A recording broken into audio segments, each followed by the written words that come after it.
Од патриоти во службата за државна безбедност или посегашно Агенција за национална безбедност добивме информации и документи од кои се гледа дека во периодот најмалку од јуни месец 2018 до јануари месец 2019 година против мене од страна на службата се преземани 3 оперативно-технички средства, и тоа тајна контрола на телефон, тајно фото и визуелно снимање и тајно следење и наблюдување. Да подсетам, тоа е периодот кога од јуни месец 2018 до јануари месец 2019 година Единствена Македонија, заедно со уште 83 македонски издруженија од земјата и од странство, се здружишме во Националниот блок Македонија бойкотира и водевме битка за референдумот и против промена на уставното име и против промена на уставот. Тоа е време кога 7 месеци улиците беа нашиот дом. Правевме протести и блокади по булеварите и улиците низ главниот град, низ градовите во внатрешноста на државата. Правевме протести пред домовите на 8 одметнати и оценети пратеници, блокиравме гранични премини. Меѓутоа, за сето време, за сите тие наши активности, службата за државна безбедност неовластена, незаконски и неосновано преземала мерки за наше тајно следење и наблюдување.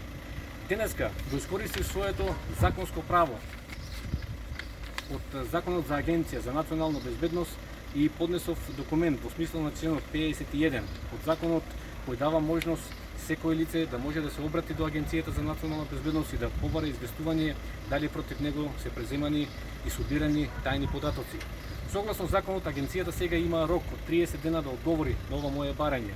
Меѓутоа, јас сум цврсто решен до крај да ја расчистиме ова работа, не само заради мене, туку генерално за сите граѓани на Република Македонија, бидејќи не може службата за државна безбедност како резултат на политички уверувања на граѓаните да презема према нив мерки на тајно следење и прислушкување.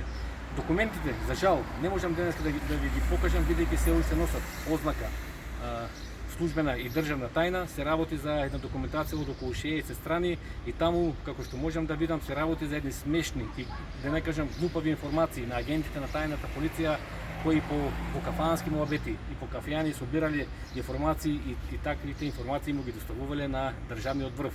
Инаку се работи, како што кажав, за едни смешни информации како резултат на моето политичко верување, и замислете, таму има информации за наводно мои активности за загрозување на безбедноста и рушење на уставниот поредок на Република Македонија. Дури врз основа на овие информации се сеќавате Зоран Заев како тогашен премиер во 2018 година излезе во јавноста и бомбастично најави дека службата во Македонија има информации дека во Македонија има руско влијање, дека се слеваат руски пари. Се сеќавате на тие информации што ја кажува се Заев за еден бизнисмен од Солун со руско потекло кој наводно ни дал 300.000 евра. И што е поинтересно, во овие информации има и такви дури глупови информации дека сме спремале и атентат врз Зоран Заев. Сега останува Агенцијата за национална безбедност да постапи по ова моје барање. Ова е почетна иницијална фаза. Јас, како што кажа, сум решен до крај да ја истераме оваа работа.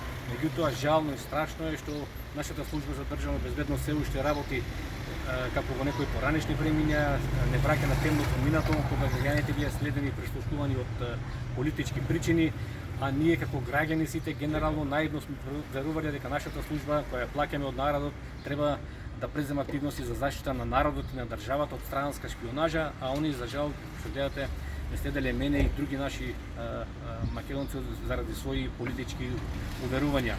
Но како и да е, значи, како што кажав, оваа работа ќе има своја завршница. Ви благодарам.